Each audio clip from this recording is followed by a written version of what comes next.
Welcome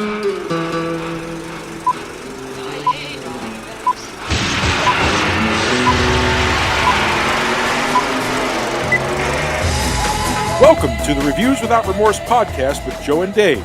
Be warned, the discussions in this podcast may contain detailed spoilers. For spoiler-free reviews, be sure to check out our show on YouTube. Enter at your own risk and enjoy the show. It's heartening to see so many strange new faces here today. I am Joe, a very private person and not altogether there. And with me is Dave, who probably has the dismembered head of a pigeon in his pocket as we speak. This is episode number 102, and in this episode, the Academy announces its nominees for 2019, and it's even weirder than usual. We'll discuss. And then, don't lose your head, because Reviews Without Remorse is going to break down Hereditary. What's up, partner? Oh man, I'm in a weird damn place with both the nominations and with this movie, so this is going to be a very interesting show. On top of that, I'm doing much better. Thank you very much for asking. I was a little sick for the past couple of days, so this is actually running a little later than it should be. Apologies, but you know what? I'm here.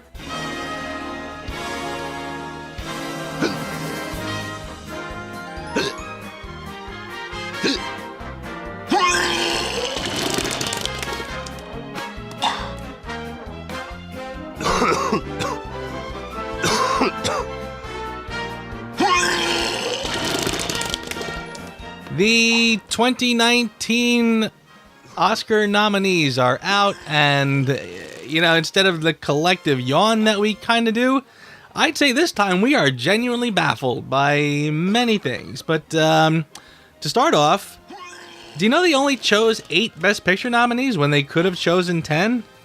Mm-hmm. Boy, is that weird. Why would they do that? You know something? As I went down this list of nominees, everything I saw here screams at me, political and pandering. Yes. And not even in a good way pandering. Like almost the lowest common denominator pandering. Let's start with what to me, they nominated Bohemian Rhapsody, which is I've seen the movie. It's an okay movie. It's, not really completely accurate timetable-wise with the life of Freddie Mercury, and they kind of gloss over a couple of things. But it's still a competent movie. Best Picture? I'm not feeling that. I really am not feeling that. The performance by Rami Malek absolutely deserved the nomination that he got. I'm going to give him that. But everything else about this movie just screams, okay. Yeah.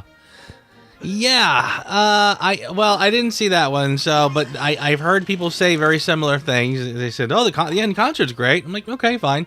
Yeah, and you're correct when you say pandering, and you're correct when you say lowest common denominator. Frankly, you said almost I would go for if this is not the lowest common denominator, I don't know what is.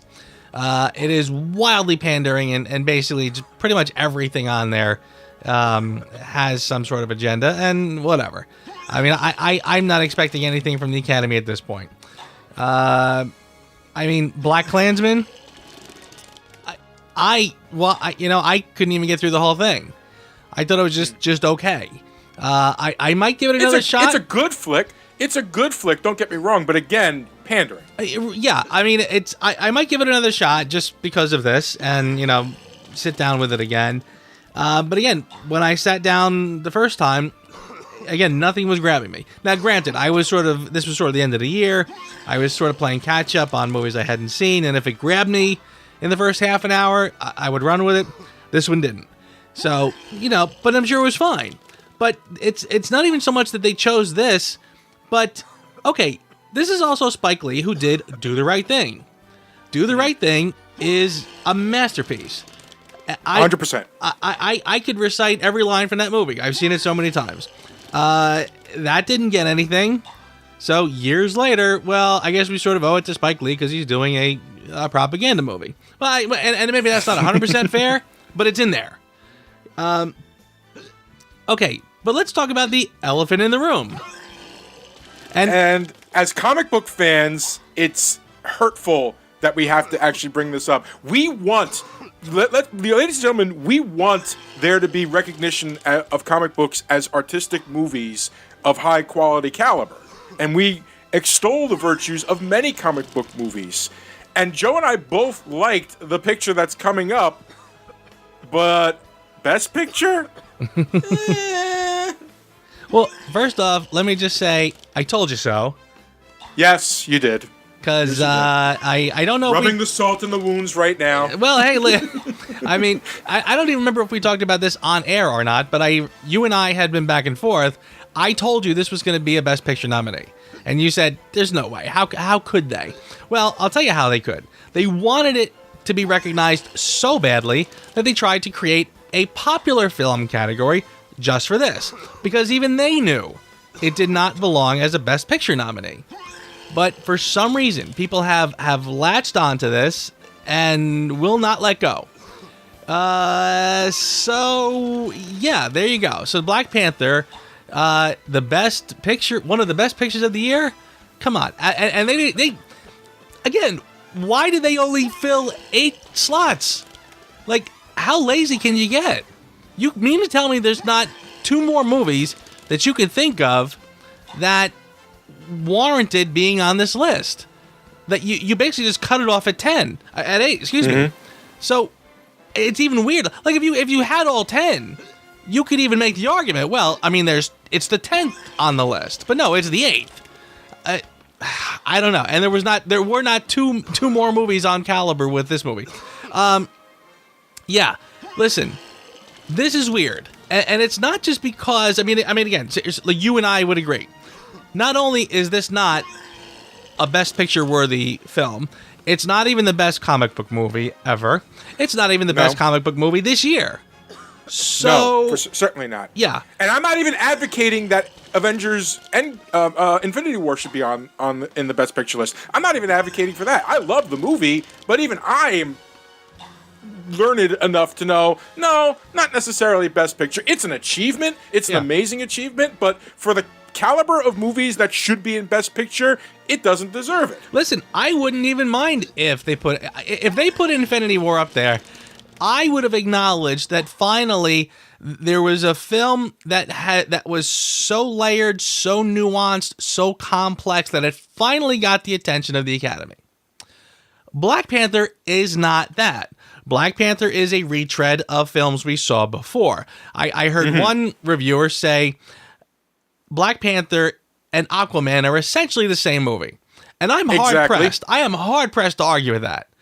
So, again, we know why Black Panther is nominated, and here's something I want to throw out there. I have a feeling, again, I understand why they're excited about this film. It's not even so much that it is a black superhero.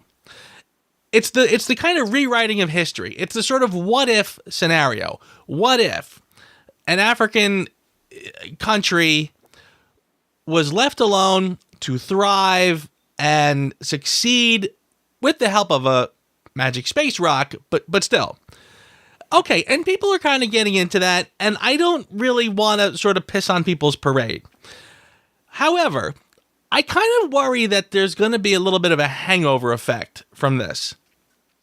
Because people are going to kind of wake up and say, that's all well and good, but you know what? That didn't happen. So you're kind of promoting this fantasy as some sort of a high art. And this is going to be a really weird flashback, and I'll try to burn through this fast.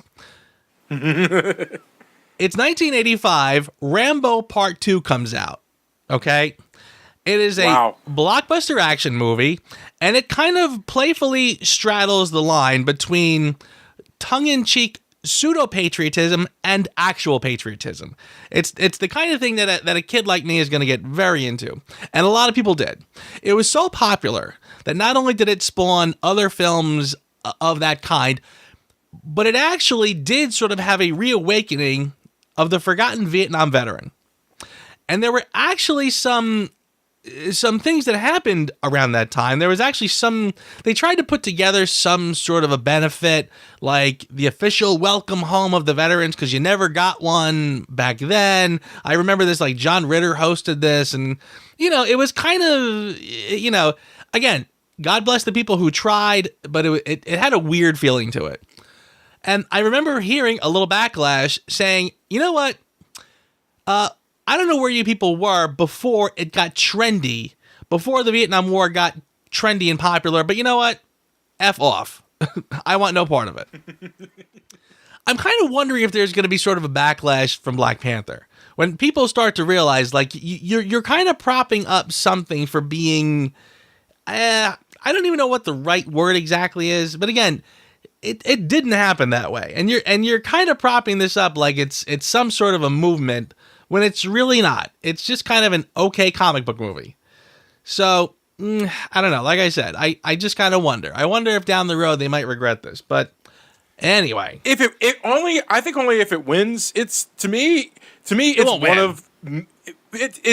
one of many embarrassments with regards to the Oscars, and one of the reasons why we really don't we Schadenfreude the Oscars at this point. We don't take it seriously. Right. It's lost all credibility with us, and this was before this crazy nomination. Okay, the thing is like it's like you said, it is a good flick, but it is not Oscar worthy. It's in many ways generic. It asks some interesting questions, but I don't necessarily think it asks them in a well enough manner to put like Black Klansman asks better questions, so I can understand that. Whatever side you land on politically, I kind of still feel like it asks better questions, more relevant questions. Yeah, exactly, and I'm fine with that. Another tragedy, as far as I'm concerned, is here's the thing: it's like you want to recognize this movie for what it is, as a kind of a cultural, breakthrough or whatever the case may be, which is fine. How do you miss nominating Michael P. Jordan for the second best superhero villain ever? Yeah. Right. How do you miss that? Right. If you're going to nominate this film, but you're not going to nominate anything else having to do with the film, then you're really now you're showing your cards, and you're showing this as a bluff.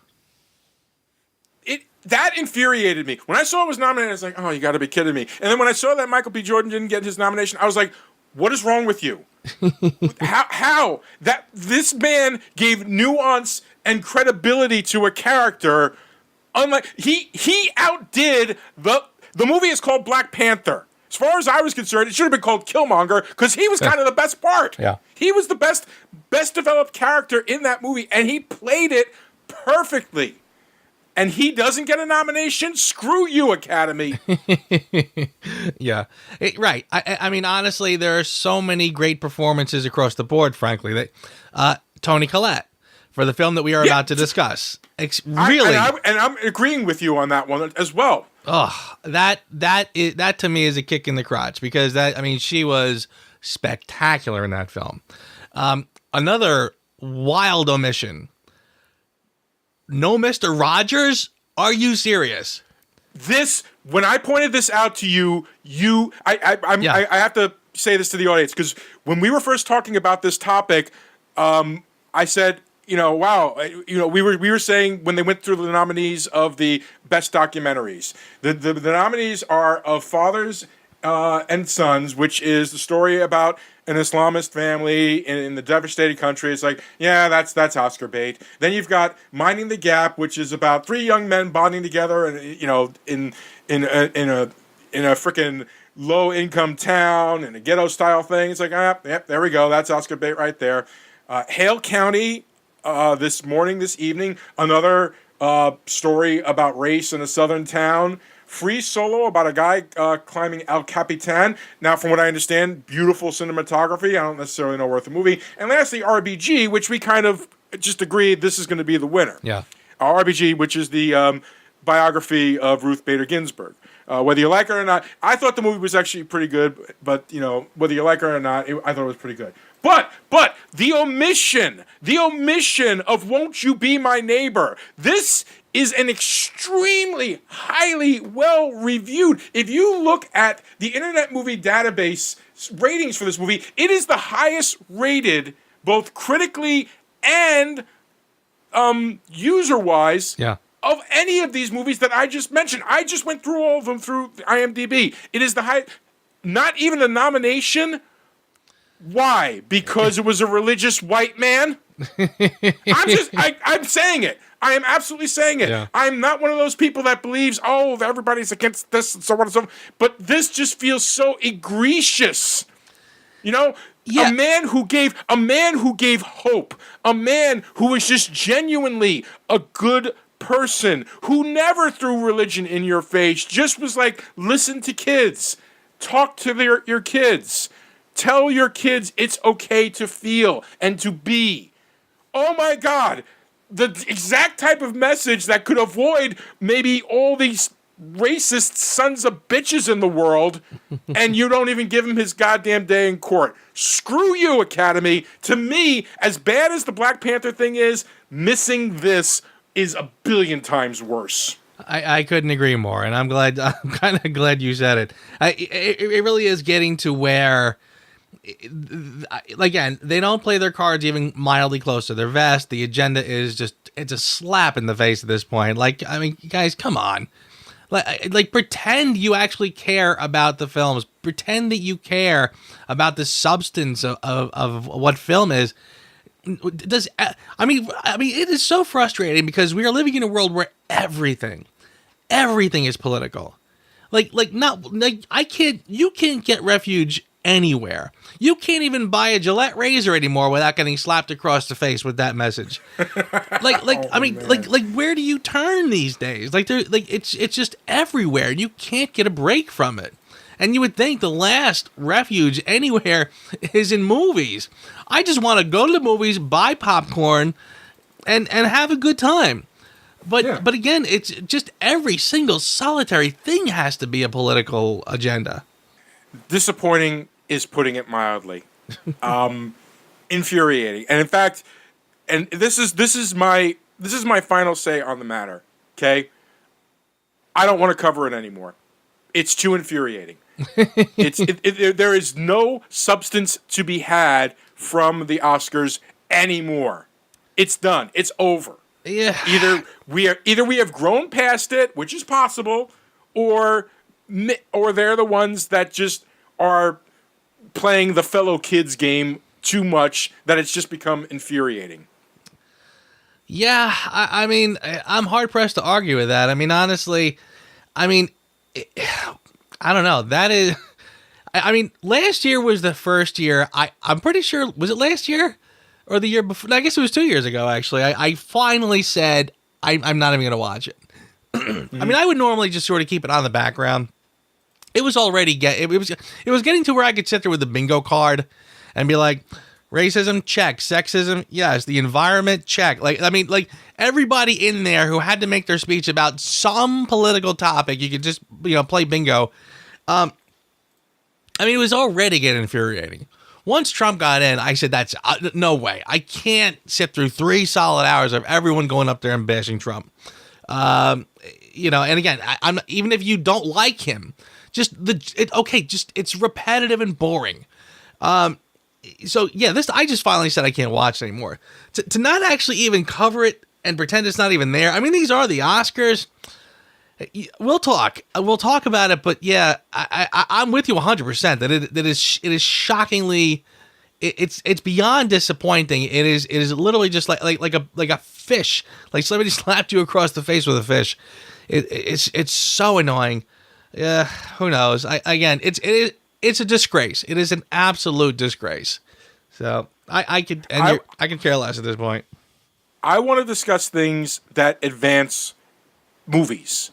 Okay, I don't care if you have an agenda when you want to tell a story. If you tell the story well, I'm gonna watch, even if I don't agree with that agenda.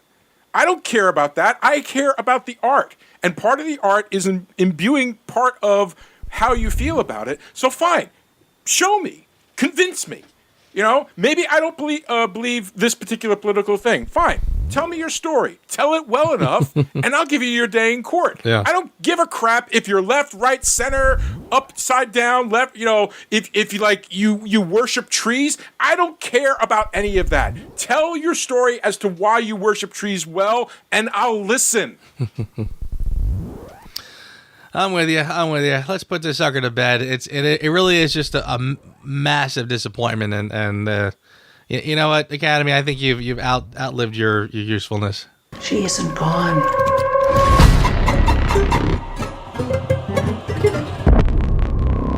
She had private rituals, private friends. Who's gonna take care of me? You don't think I'm gonna take care of you? But when you die, And she wasn't altogether there. At the end. After the family matriarch passes away, a grieving family is haunted by tragic and disturbing occurrences and begin to unravel dark secrets. Written and directed by Ari Aster, Hereditary. This is maybe one of the smartest horror movies I've ever seen in a long time. It truly talks to the audience. It doesn't pander to the audience. It is chilling a lot of times. It is probably the finest ensemble acting in a movie in a long time. I really wish I could love it more than just really like it. Compared to you, Joe. I really, really do. I enjoyed the movie, and I enjoyed it as much the second time. And in fact, on the second time, you start kind of seeing a lot more than you did the first time. But I still don't maybe love it as much as you do. And it's confusing to me. I really feel like this movie almost hyped itself out in my head, because maybe I was expecting a lot more, and I just kind of walked away with feeling that was good, but I'm not ready to pull down my pants and, wiggle my hips and sing I'm a Yankee Doodle Dandy over it. Yeah, well, yeah. As you're saying that, I'm sort of kicking myself, and I'm saying, maybe I should have encouraged you to watch this without giving too much away before I kind of went crazy and made it my number one. You're probably right. I mean, it probably was a little overhyped. But having said that, I really do think that this has to be acknowledged as a masterful film across the board. I would even say this is probably, just in terms of horror movies, I will say I think this has sort of knocked out The Sixth Sense as being the best first film, the best, for a first-time filmmaker. I really think this has to just nudge out The Sixth Sense a little bit, and being incredibly impressive for a first-time director. Maybe it's something with Toni Collette. There you go. Maybe she brings some good luck, and she brings a fine performance. As I'm sure we will agree on. Of all the movies I have seen in 2018, I can't think of another actress's performance that tops her. Yeah. I'm going to come right out of the gate with that. Her performance is magnificent, and honestly, it really highlights I'm probably going to jump around a lot in this discussion, because there's so many things I kind of want to touch on. One of the things I love about this film, and Toni Collette's performance shines because of this. One of the things about this that amazes me is that there's so much. It's a family drama.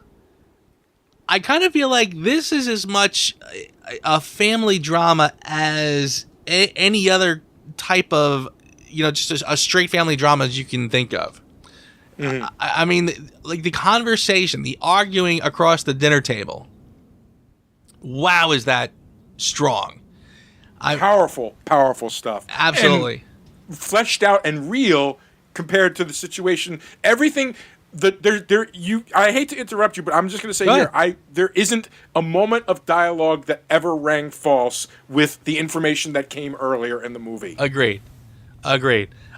Everything seemed incredibly natural. This is not. I mean, again, what's the bane of every horror movie is that every time you watch one, you're looking at the people on. Don't go up there. Right. It relies on people doing stupid things.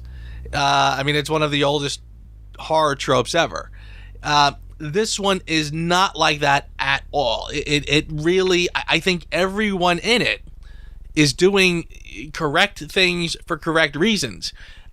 Even there's probably even one or two moments where you would question that, but I think the script explains exactly why people are doing some of the things they're doing.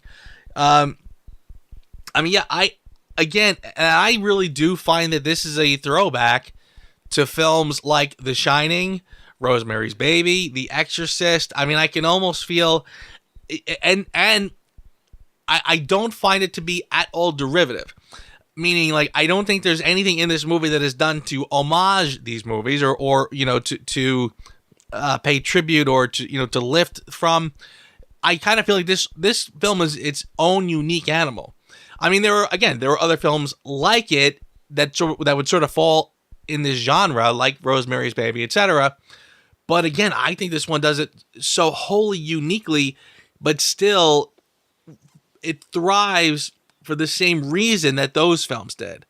Not to overuse the term, but again, a slow burn horror movie, that tension, that palpable tension just gets more and more as it goes on. I mean, again, there's a heaviness in this film. And I kind of wonder, maybe that's one of the reasons why it's hard for some people to grasp it. Because it's not a pleasant film to kind of sit through. I mean, there's some dark, heavy stuff in it. So, I with that in mind, I think it might not be everyone's cup of tea, but I think you really have to admire the mastery that goes into this. If anybody says they couldn't sit through it, it's like, what did you expect? It was advertised as a horror movie. These were horrifying things that happened, and many of it was not just physical, it was psychological. And some people feel that psychological is worse. Hitchcock himself said that choosing the sound effect for the stabbing for Psycho was as important as casting because that's where the horror lies. Yeah. Not seeing the knife going into the body, just the motion and the sounds, the audience does the rest. Right. And this movie is definitely dependent upon... Ari Aster truly respects the audience and says, I'm going to trust... I'm going to do my best to make sure I put all the puzzle pieces in place so that when the ending comes, the people are smart enough to be able to put those pieces together. And he earned it. Yeah.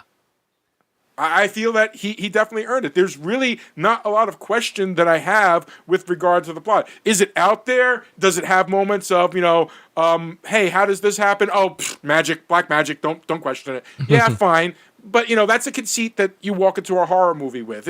It's like questioning, well, why does Jason keep sitting up, after people stab him and stuff like that? It's like, if that's your question with the movie, you're in the wrong movie. It's as simple as that. Yeah.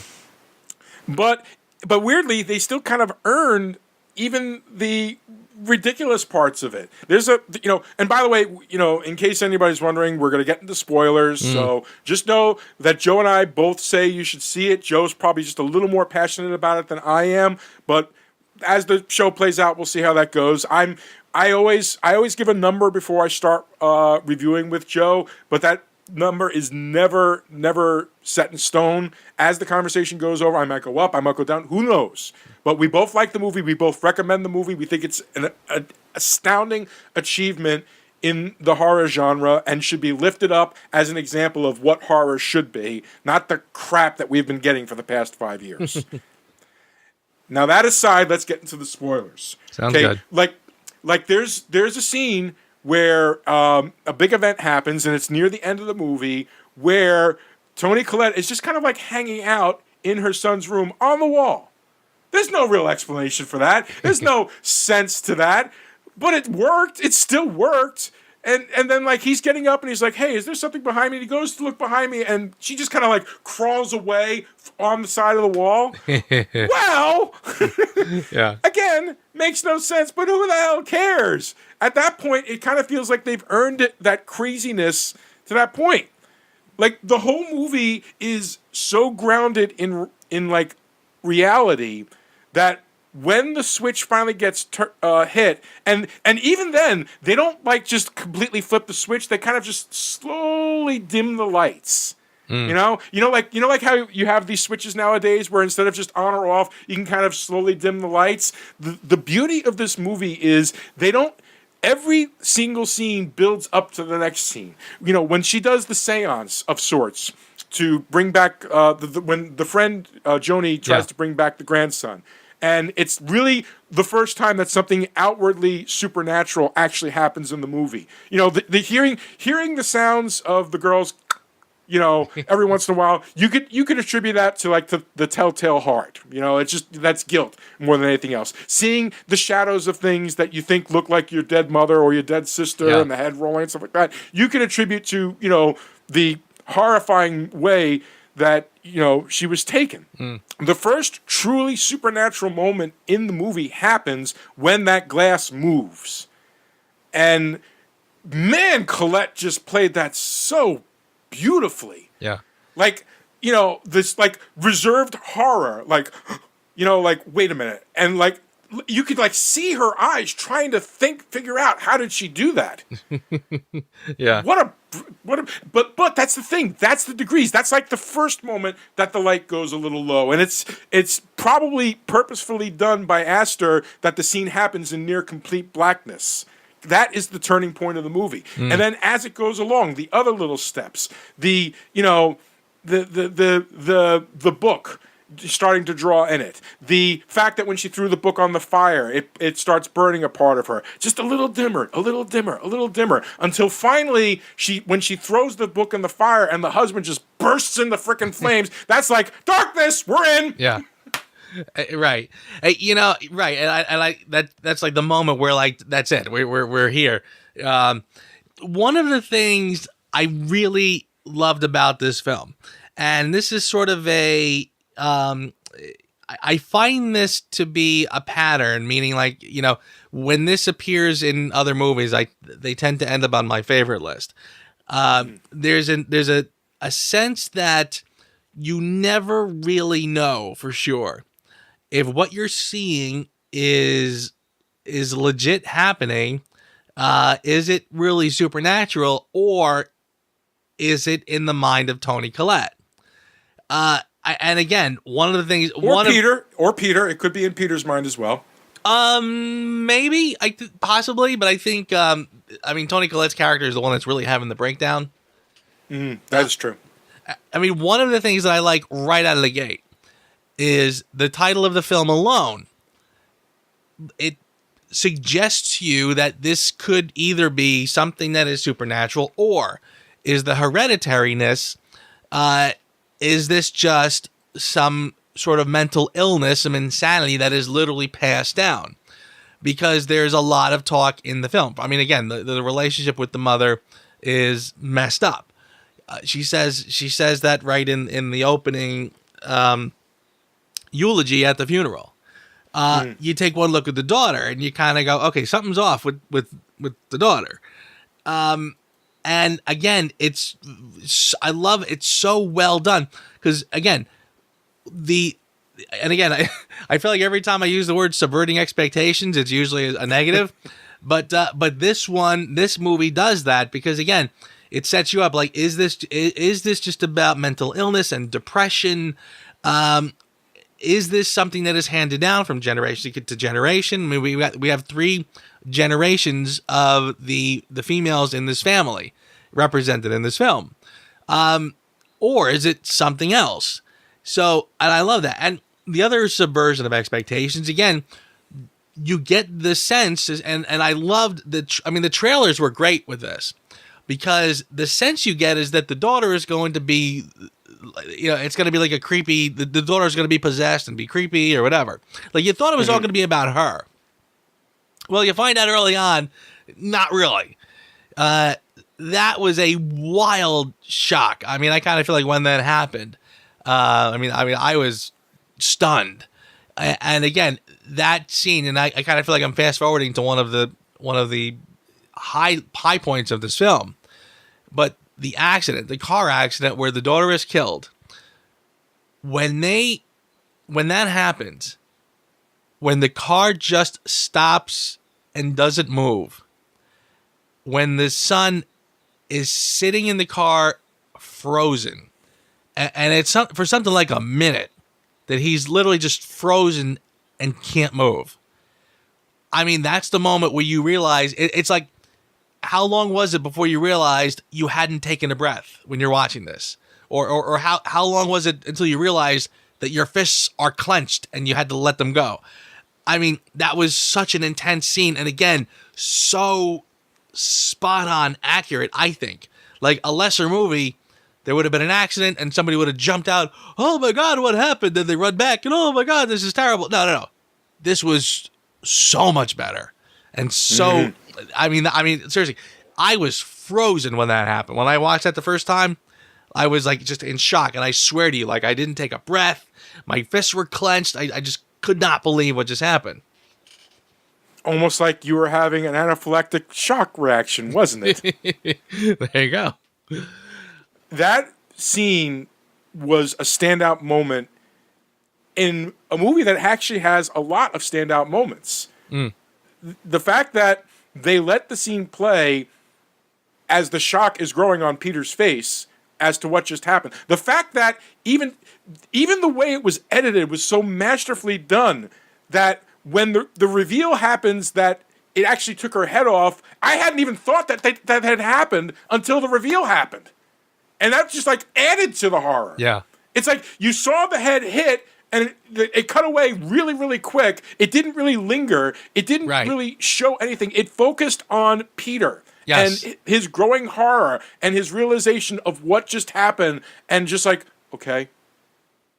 And God, I don't know, Alex Wolff, really, really oh my God, excellent young actor. Yeah, I mean you're so right too, because again they did not linger on it. There was no shot of the head like bouncing across the street or something, which a lesser movie would have done for the horror effect. Right, exactly. It cut very quickly, so you weren't even sure. And the first time I saw it, I wasn't even positive of what I had seen. And and then when he's frozen, that inability to even turn his head. Like, just the silence from the back seat. You knew she was dead. You were pretty sure you saw the head come off. Right. And then, his total inability to even turn his head to look and see what had just happened. Oh, my God, is that masterful. And then, like you said, then cut later. I mean, then he just quietly drives home. Because, again, he's in a state of shock. Just drives home. Just gets into his bed like nothing happened. As if I'm going to wake up and this will all be gone. And then as he's laying in bed, just staring straight, the wailing, oh my God. I mean, that is tough. The wailing of the mother when she finds out what happened. Holy cow. I mean, that was just brutal. I mean, again, this is a horror movie in such a different kind of way than a lot of horror movies. But this is, I mean, I kind of feel like this is horror to in the truest sense of the word. It really was. It is seriously one of the most disturbing and brilliantly done scenes I've seen in a movie in a long time, especially a horror movie. I don't get shock. I've been a horror movie fan since I was a kid. So a horror movie has to work really, really hard to get me to even like shudder. Right. Like very rarely does it happen. And 9 times out of 10, it's usually a cheap scare. Yeah. Like Annihilation, which was one of my favorite movies of last year. Admittedly, it was a cheap scare. There's a point where she's standing out. One of the girls is standing outside of a cabin, and that albino crocodile thing kind of just drags her back in. It's sudden, it's swift, it's a jump scare. It's an old trick. It can be effective. And even when I saw the movie, I was like, oh, I kind of jump scared with that. Yeah. But this was so much worse. So much Totally worse. right. And then after she's wailing, after the realization of what actually happened, then they almost randomly cut back to the head laying there. And of course, now the head, I mean, it's, oh my God, that was like that. It's horrifying to look at. Oh my God. I mean, and I will even, I'll even sort of admit, I think that like they showed the head kind of rotting in the sun, bugs all over it. Like, I mean, it is really stomach wrenching. Would it be that rotten that fast, or are they fast forwarding us a little further down the road? I'm not sure. But boy, is that a shocking reveal right there. I guess it really depends. I mean, we don't know what time of day it was when she went out. You'd be amazed what people will ignore on a highway. So it, and we don't know what the temperature is around there. It looks like it's like a California area. Right. The sun hits it. Ants find it. There's a million. I didn't even give that a thought. The ants crawling all over it were just an extra effect. But then again, the ants weren't even like a afterthought because it came up later. Yeah. During one of her dreams, yes. where she dreamed that they were all over Peter. So it wasn't even like they just did it, oh my God, this is horrifying. It's like, no. Right. We still got a couple of tricks up our sleeve. Sure. No, absolutely. I oh boy. I mean, it's just so well done. And again, and you know what's funny, by the way?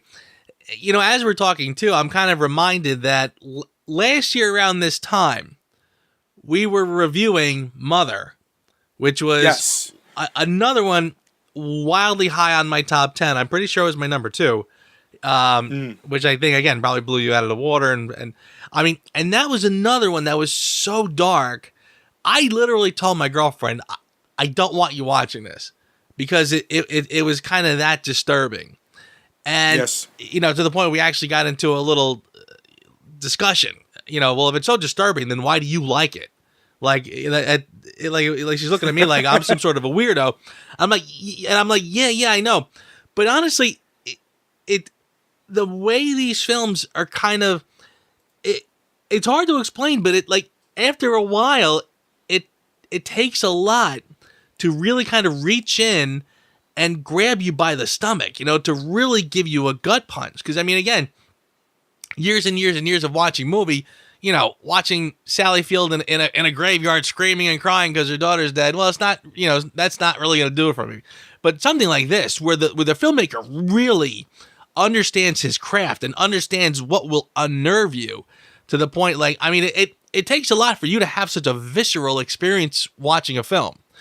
And I think that's really one of the reasons why, and again, in addition to how amazingly artfully done this film is, I mean, it is such a work of craftsmanship, honestly.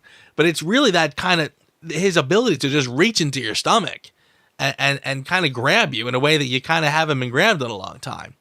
I mean, I love just the way the film opens, frankly. The film opens with the house, and it's kind of eerie. Again, if the film just opened up on, like a model of the house, there's that shot where they show the model. And, of course, they zoom in.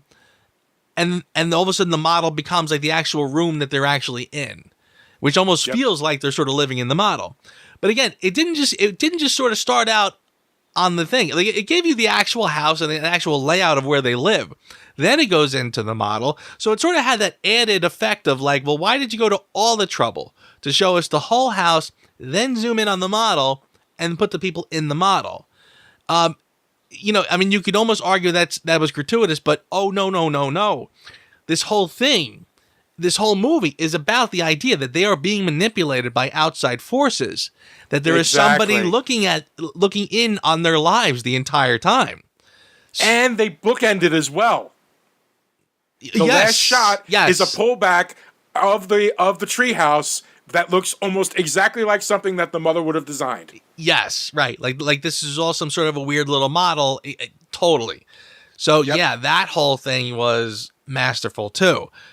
I mean, the whole sort of sub story or the the idea that the mother makes these little weird models, again, as partially a way to control, partially as a coping mechanism, as you see when she starts to actually make a model of the accident.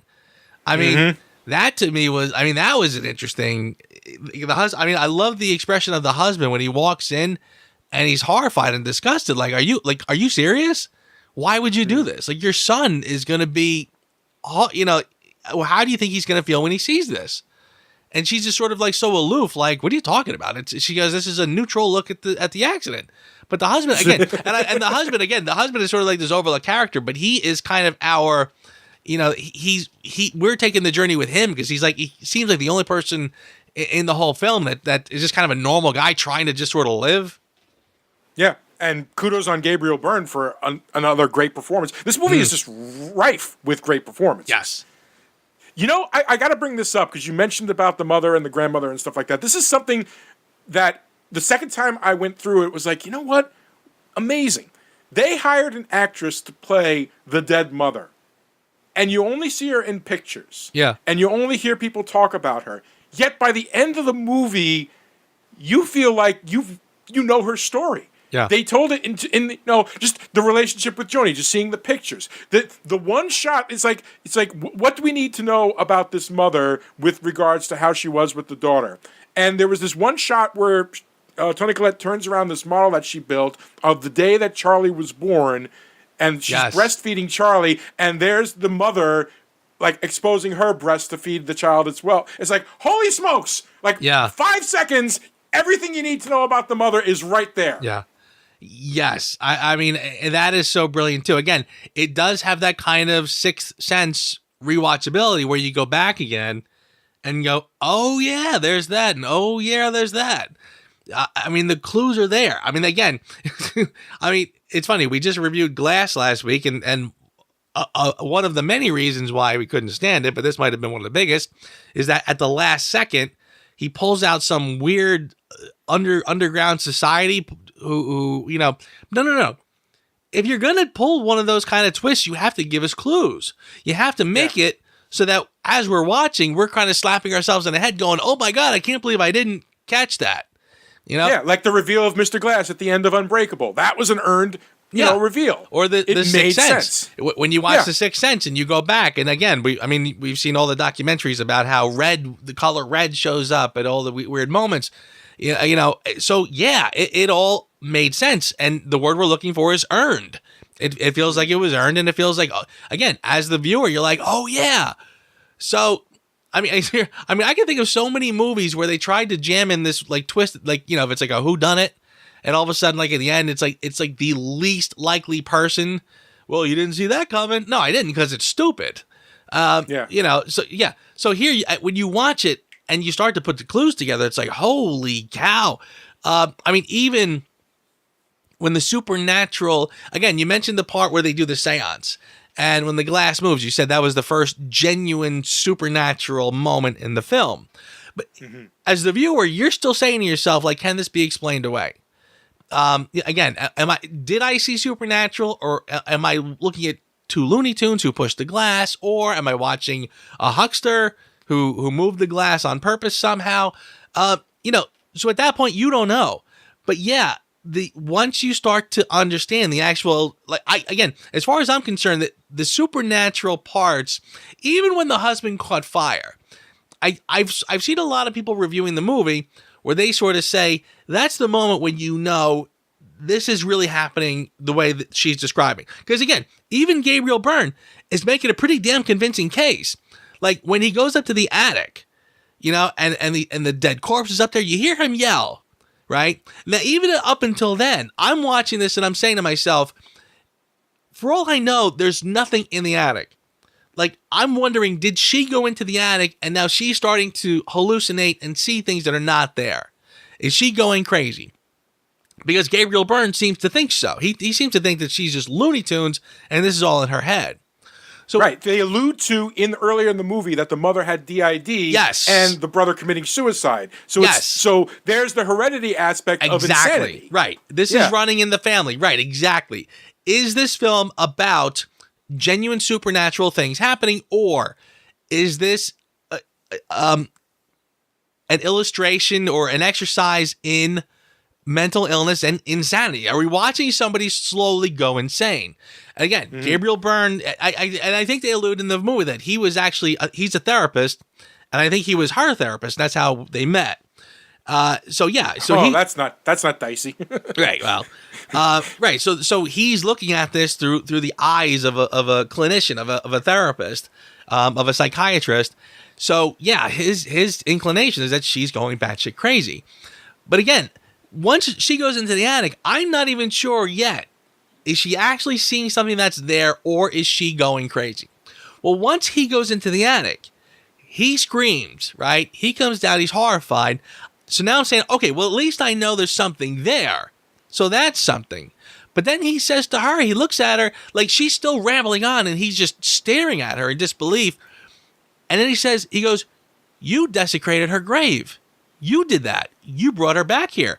And I was like, wow, I thought that's where this was headed. I thought she was just going Looney Tunes, and I thought he was right. So then later, even when he catches fire, now again, a lot of people saw that and said, well, that's the moment you know that this is a supernatural film. I wasn't convinced. I was still thinking to myself, but Toni Collette could be imagining that. The same way I think that she imagined when her sleeve caught fire. I mean, again, I didn't see like a burnt up sweatshirt later. So nope. I was still saying to myself, like, did her arm catch fire, or is she imagining it? Is she just so, she does not want to burn this book? Is she so hell-bent to keep it because she can't let go of the daughter that when she physically tries to do this, she imagines that the arm caught fire? So again, even when Gabriel Byrne caught fire, I wasn't totally convinced. It wasn't until the son comes in and sees his burnt carcass and the mother's up in the corner again, because I'm saying to myself, okay, well, they're not both crazy. Like I'm thinking to myself, like, and again, I wasn't sure where we were going with the son at this point, because he was starting to see things too. He could be riddled with guilt. He could have the same craziness, that the mother. Like, I love the shot when he's in school, right? Like, he's in class. This is before he bashes his face into the desk. But there's a shot when he's looking up, and he's looking like toward the front of the room with the teacher. And there's a rearview mirror just hanging there in space, like he's, you know what I mean, like he's still back in the car. Right. Great shot. Again, I love that. But so again, I can see the son starting to go a little nutty, but I'm not sure if it's for the same reason as the mother. It's only when the son sees the carcass that okay. They're not having the same dream. So that burnt carcass is there. So now I'm getting it. This is a full-blown supernatural film. Toni Collette has said something specific to both The Sixth Sense and Hereditary is that they are not solely horror films. They are beautiful portrayals of something really deep, and that makes them more complex, more interesting, and probably scarier. Totally agree. I feel that's well said. Yeah, I completely agree with that, because I mean, a film like this, the fact that it keeps you guessing throughout the whole film, and still manages to tie the ends together in a way that I think makes perfect sense. And there is sort of a when everything comes together, and I really do think it comes together perfectly at the end when everything is explained. Wow, I mean, I'm blown away, and again, it is a horrific tale, and wow, it's just such a well done movie, and I guess I can stop gushing. You get it? I like it.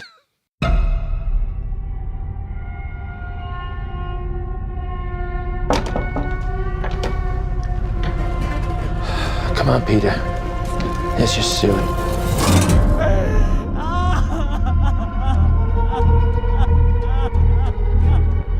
It's heartening to see so many strange new faces here today. I know my mom would be very touched and probably a little suspicious. My mother was a very secretive and private woman. So, Joe, Hereditary, your number one movie of 2018. I have an idea of what you're going to be saying. It's funny though. I am I mean, obviously, I am way high in the as I'm grading this. I am debating: is it a full blown 10?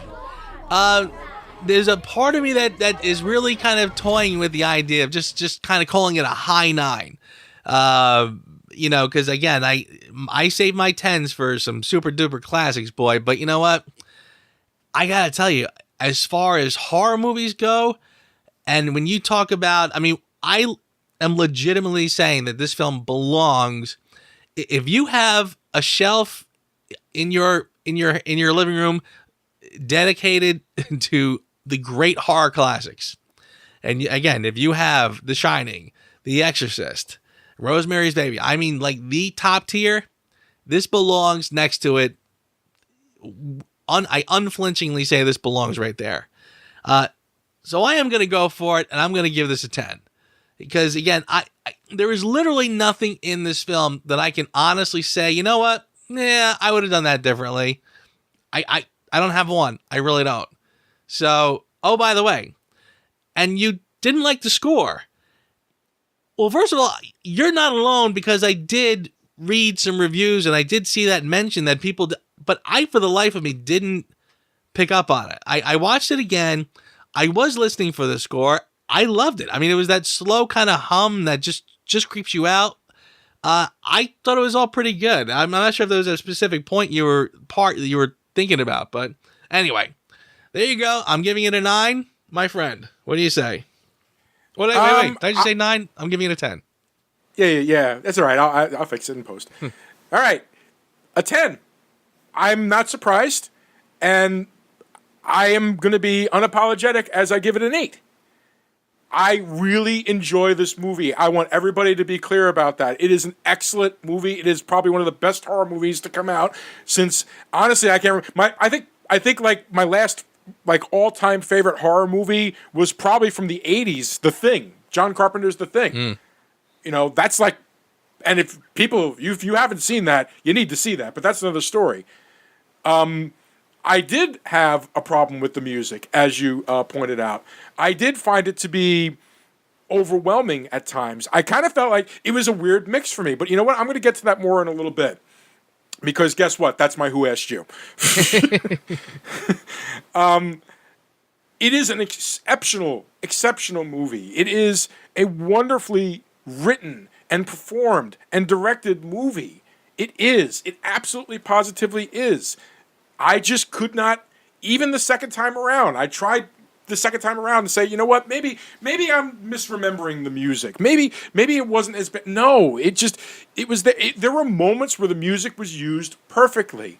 And then there were moments of silence where it was perfect. But then there were other moments that was just, you know, it reminded me of something I read.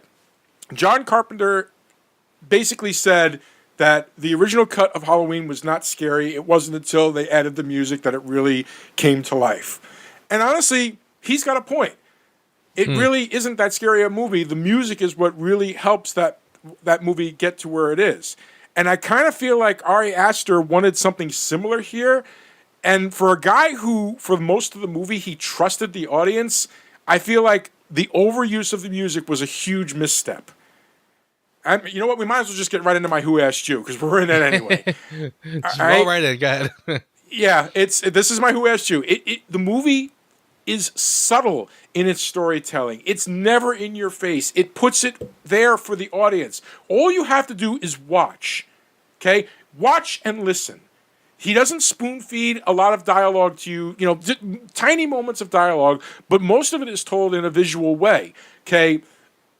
So the music just felt off. And it felt like we didn't completely trust the audience to understand the urgency of something, or that this means something or anything like that. So it is overused in spots. It's droning and nauseating in others.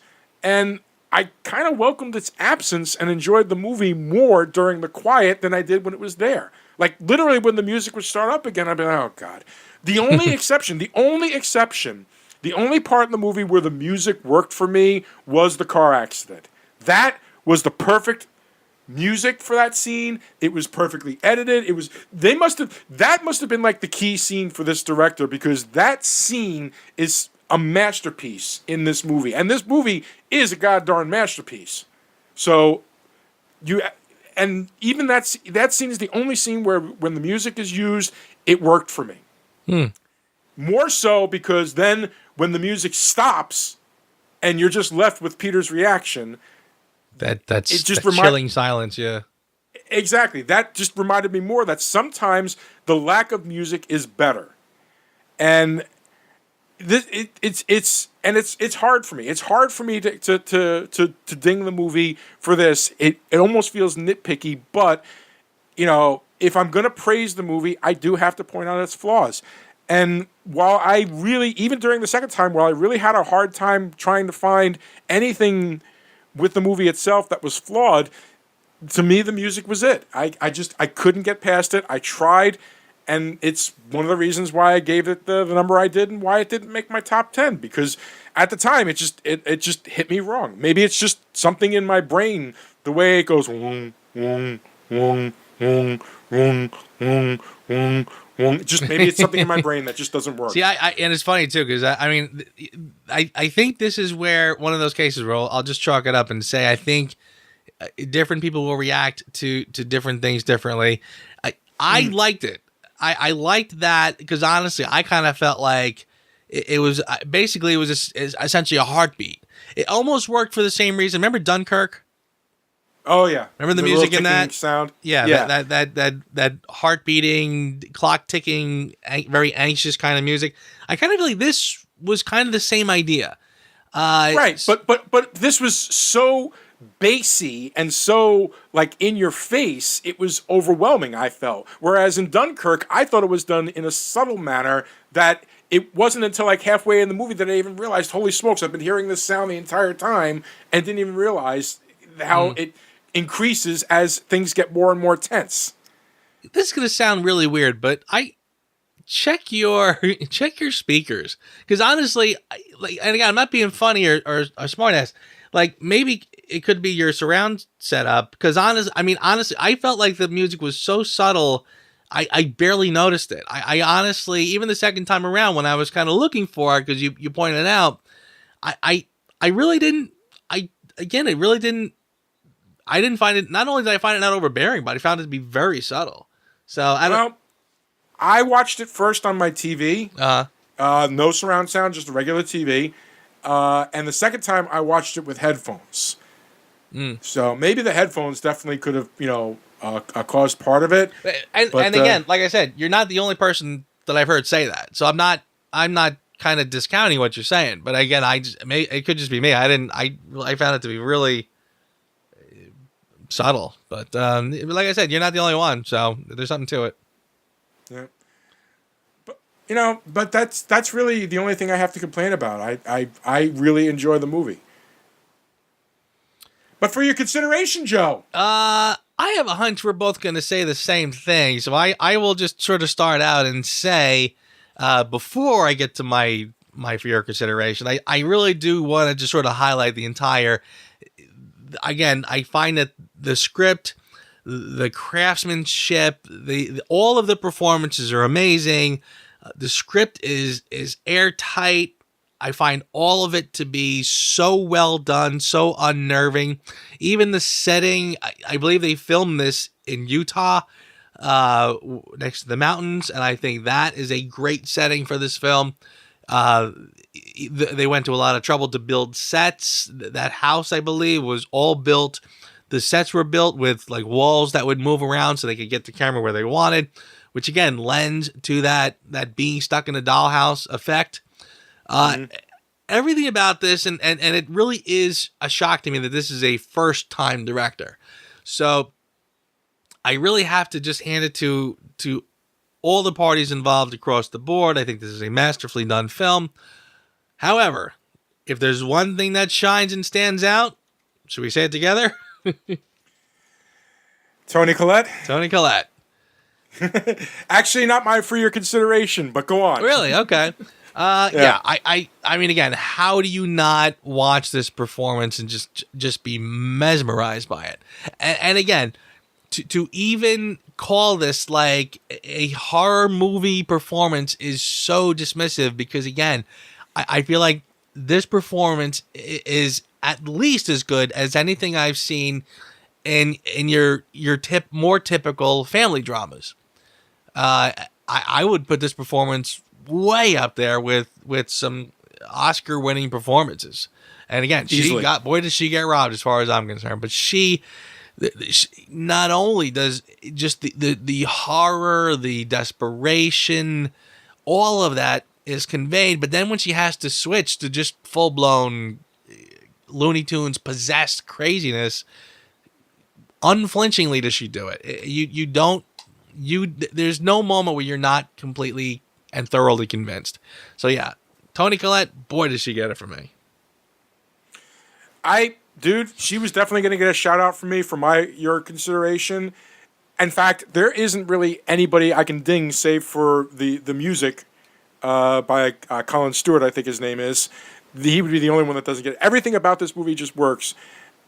The thing that I need to put in my for your consideration is the next big thing that is going to be dissected in film schools for the next 20 years.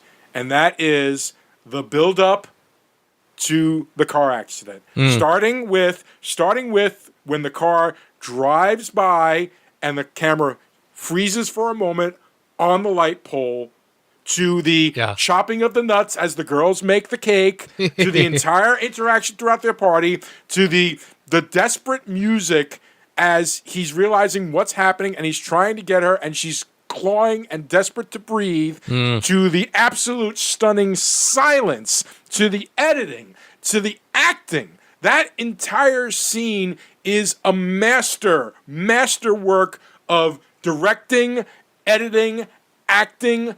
Everything worked in that one scene, and completely, when we use subvert expectations in a derivative way simply because that's the excuse Rian Johnson used for The Last Jedi. Yeah. But even then, we both said it's okay to subvert expectations if you do it well. Right. This movie, with that one scene, did it better than I can't even think of another example of a movie that subverted my expectations like that. Changed the entire dynamic of what I thought this movie was. Yeah. Did it in a masterful way, and showed me the director has gone on record saying that he wanted to go for scares that were emotionally justified rather than leaning solely on traditional horror jump scares. You did it, Ari. You did it. Absolutely. Couldn't agree more, my friend. Everything you just said, that scene again really does it. It's the pinnacle of the overall mastery of this film. But yeah, that again blew me out of the water. And when that scene actually happened, had it been done by a lesser director, had we not been in such capable hands, that scene would not have worked, and almost could have been funny in the wrong hands. But yeah. Oh no! That the reality of that situation gripped you. Oh my God! It's just so well done. And yeah, I am very much looking forward to seeing what else this director does. Frankly, well, he's already working on another movie, so yeah, my ass is definitely going to be in the seat for his next movie too, because he's definitely proven himself. I agree. Wow! And so ends a very, that was fun. Yeah. That was a lot of fun. Agreed. Between the Oscar controversy and the, kind of sort of agreeing, but not completely agreeing, and yet, still, appreciating and admiring. Gotta love that. Yeah, I agree. I agree. A new year. We have to start a film series because that's what we do. This what Reviews Without Remorse is. Because next week, ladies and gentlemen, for episode 103, we start the modern incarnation film series of the Planet of the Apes story. That's right. Next week, we start with Rise of the Planet of the Apes. And for the next 3 weeks, we're going to do that. We're going to do Dawn. Then we're going to do War for the Planet of the Apes. Looking forward to it. That will be interesting too, because I feel like that's kind of an underrated series. I think with all the I agree with you. I feel like it did get underrated. Kind of went under the radar a little bit, so I'm looking forward to shining a little light on that one.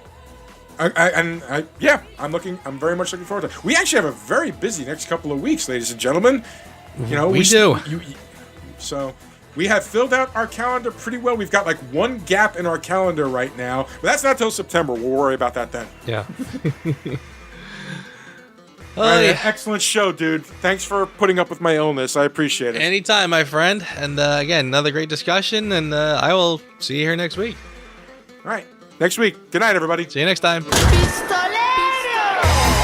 Thanks for listening to the Reviews Without Remorse podcast with Joe and Dave. Join us here every Thursday for a new episode, and be sure to check out the Reviews Without Remorse channel on YouTube for spoiler-free reviews of new releases. If you enjoyed this podcast, please consider becoming a Patreon. You can find our page on patreon.com/reviewswithoutremorse, one word. As little as $1 a month goes a long way.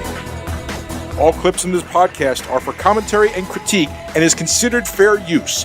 No copyright infringement is intended.